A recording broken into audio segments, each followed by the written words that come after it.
이 시간에는 별들이 살아가는 세상을 자세히 들여다보겠습니다. 3, 4대가 같이 사는 대가족이 모여 사는 집에 가보면 할아버지, 할머니도 계시고 아버지, 어머니, 직장 다니는 형님, 누나들, 그리고 학교에 다니는 자녀들과 갓난 아이들까지 아주 다양한 연령의 가족들을 볼 수 있습니다. 별 세상에도 이렇게 다양한 연령의 별들이 존재하고 있습니다. 천문학자들은 이런 별들을 관측하고 연구해서 별의 생로병사 시나리오를 만들어낼 수 있었습니다. 관측과 이론의 발전으로 이루어진 별들의 생로병사의 현장으로 들어가 보겠습니다. 우주 공간에는 엄청난 양의 티끌과 가스들이 뭉쳐있는 곳들이 많이 있습니다. 만약 이런 가스와 티끌들의 질량이 충분해지면 그 자체의 중력은 안으로 폭축을 하게 됩니다. 그 분자원의 중심을 향해 폭축이 진행되면서 분자원의 밀도는 점점 증가하게 됩니다. 그리고 온도는 더욱더 뜨겁게 되지요. 그러다가 분자원을 구성하고 있는 티끌과 가스들 입자들이 아주 가까이 밀집되어 더 이상 뭉쳐질 수 없을 때 핵융합 반응이 시작됩니다. 바로 이것이 별의 에너지원입니다. 이제 별의 스위치가 켜지고 빛을 내기 시작하는 것이죠. 새로 탄생된 모든 별 내부에서는 수소 원자가 헬륨을 만들어내는 반응이 일어납니다. 이런 물리 과정을 핵융합 반응이라고 하고, 이 핵융합 반응이 모든 별에게 에너지를 제공해 줍니다. 한 별이 태어나서 나머지 생을 어떻게 살아가는지는 별이 탄생하면서 어떤 질량을 가지고 있는지에 따라 달라집니다. 태양과 같은 별은 별 자신을 수축하게 하려는 중력과 바깥으로 향하는 압력과의 아주 적절한 균형에 놓여 있습니다. 바깥으로 향하는 압력은 별의 핵에서 일어나고 있는 핵융합 반응에서 생성된 에너지로부터 만들어집니다. 그러나 수소 연료가 다 소진되는 미래의 어느 순간에 별은 자기 자신의 중력을 이기지 못해 폭축을 시작하게 합니다. 이 별의 밀도는 점점 커지게 되고 온도도 점점 커지게 됩니다. 폭축은 헬륨 원소가 핵융합의 원료로 사용되는 지점까지 계속 일어나게 됩니다. 헬륨은 이제 핵융합 반응을 거치면서 탄소와 산소 그리고 주기율표에서 이 원소들보다 더 무거운 원소들을 생성해냅니다. 그러나 수소 연료가 다 소진되는 미래의 어느 순간에 별은 자신의 중력을 이기지 못해 폭축을 시작하게 됩니다. 별이 헬륨 연소를 시작하면서 별은 더 많은 에너지를 생성해냅니다. 이 현상은 별의 바깥층을 부풀어 오르게 하죠. 언젠가 태양은 너무 크게 부풀어 올라서 태양계에 있는 내행성들을 다 집어삼키게 될 것입니다. 지구보다도 더 멀리 부풀어 오르게 될 것입니다. 이때 태양은 적색 거성이 됩니다. 태양에게는 이 순간이 죽어가는 시작입니다. 별의 바깥층이 중심에서 더욱 멀어지면서 어떤 일이 일어날까요? 중심에서 더욱 멀리 떨어질수록 중력의 영향은 점점 약해집니다. 실제로는 별의 바깥층 대기를 더 이상 붙잡아 놓을 수 없게 됩니다. 별의 바깥층 대기는 우주 공간으로 흩어지게 되죠. 별의 대기는 팽창하여서 행성상 성운이 됩니다. 우주에는 아주 아름다운 행성상 성운들이 많이 있습니다. 별의 바깥층이 우주 공간으로 도망가 버리고 나면 별에 남는 것은 핵이 전부입니다. 태양과 같은 별은 자신의 생애를 다하고 죽고 난 후에 핵에 백색 외성이라는 잔해를 남깁니다. 백색 외성의 질량은 태양 질량의 절반 정도 되지만 크기는 지구 정도 되기 때문에 밀도는 무지무지하게 높은 천체가 됩니다. 이 천체는 죽은 천체입니다. 더 이상 핵융합이 일어나지 않습니다. 엄청나게 뜨겁지만 수백만 년 동안 서서히 식어가면서 흑색 외성이 됩니다. 태양보다 질량이 훨씬 큰 별은 아주 다른 삶을 살게 됩니다. 이런 별들은 별의 핵 내부에서 더 무거운 원소를 핵융합시킬 수 있습니다. 별은 점점 더 커지게 되죠. 어떤 별은 철이라고 하는 원소가 만들어지는 핵융합이 진행될 때까지 커지면서 태양보다 1000배나 되기도 합니다. 철핵을 형성하게 되면 핵융합으로 얻어낼 수 있는 에너지가 더 이상 존재하지 않아 핵은 폭축을 하게 되고 별의 나머지 부분도 그 후에 안쪽으로 폭축을 시작하게 되는데, 그러다가 바로 되튀겨지는 현상이 일어납니다. 그러면서 엄청난 충격파가 발생되죠. 그리고 순식간에 빵 터지게 됩니다. 엄청난 초신성 폭발을 일으키면서 별의 바깥 영역은 우주 공간으로 흩어져 버립니다. 이런 초신성 폭발은 엄청나게 힘이 세서 이런 별들 중 하나가 폭발할 때 수천억 개의 별들로 구성된 은하 전체의 밝기보다 더 클 수가 있습니다. 이런 초거성들에게 남는 것은 중성자별이라 불리는 엄청나게 밀도가 큰 핵뿐입니다. 중성자별은 우리 태양보다 더 큰 질량을 지니고 있는데 지름은 20km보다 작습니다. 그러나 대부분의 질량이 큰 별들은 핵이 폭축할 때 중력이 아주 강해서 블랙홀이 되기도 합니다. 블랙홀에서는 어떤 빛도 빠져나올 수가 없지요.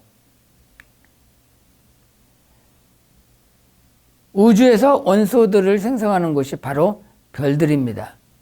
빅뱅이 일어난 후 수소와 헬륨만 함유하고 있었던 우주는 이 원소보다 더 무거운 다른 물질을 별 내부에서 핵융합 반응을 하면서 만들어냅니다.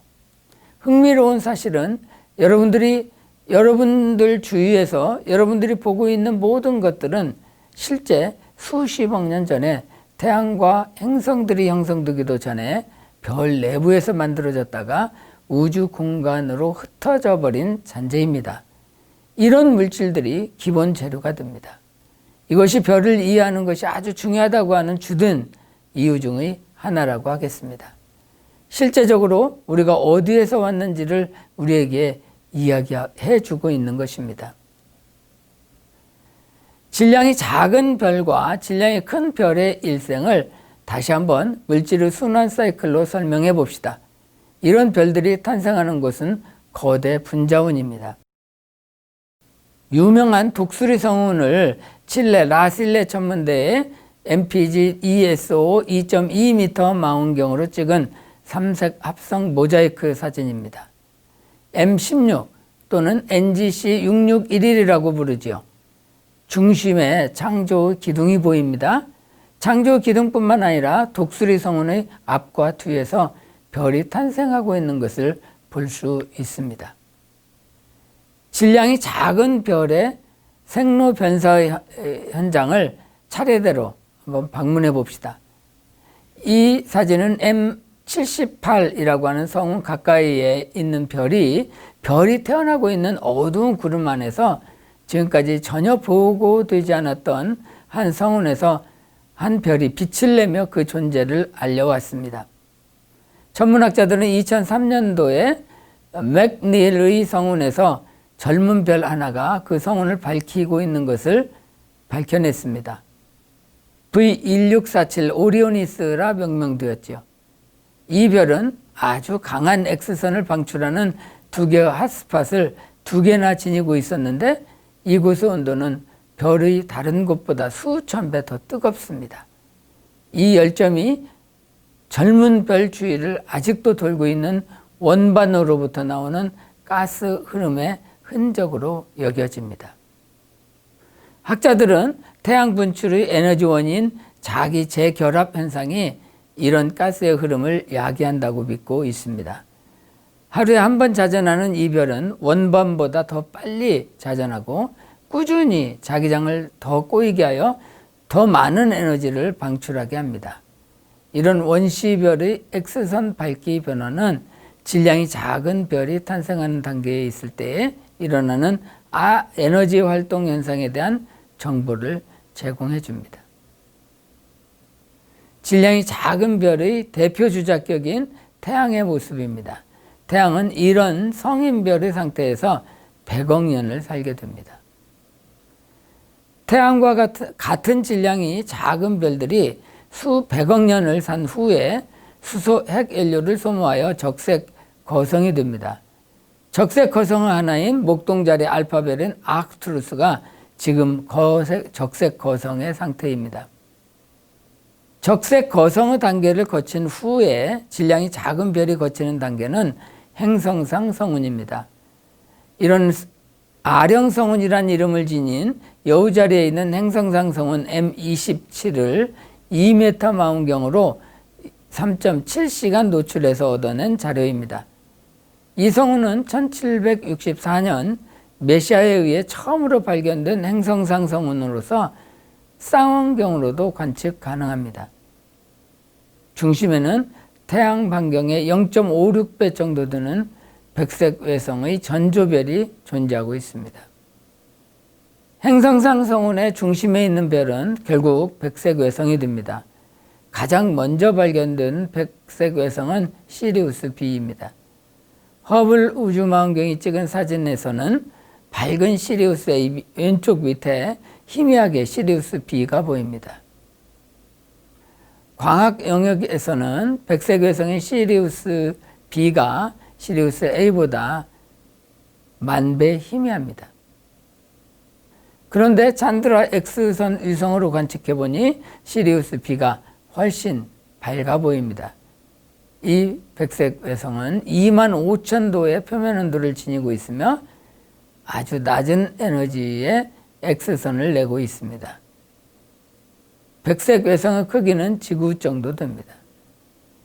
백색 외성은 시간이 지나면서 흑색 외성이 되면서 보이지 않게 되는 그런 운명을 거칩니다. 질량이 작은 별들 중 갈색 외성의 한계 질량보다는 크고 태양 질량의 0.5배 정도 되는 별들을 적색 외성이라고 부릅니다.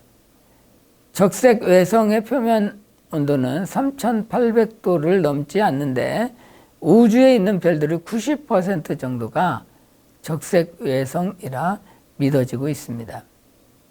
이들의 수명은 아주 길어서 우주 나이보다도 큽니다.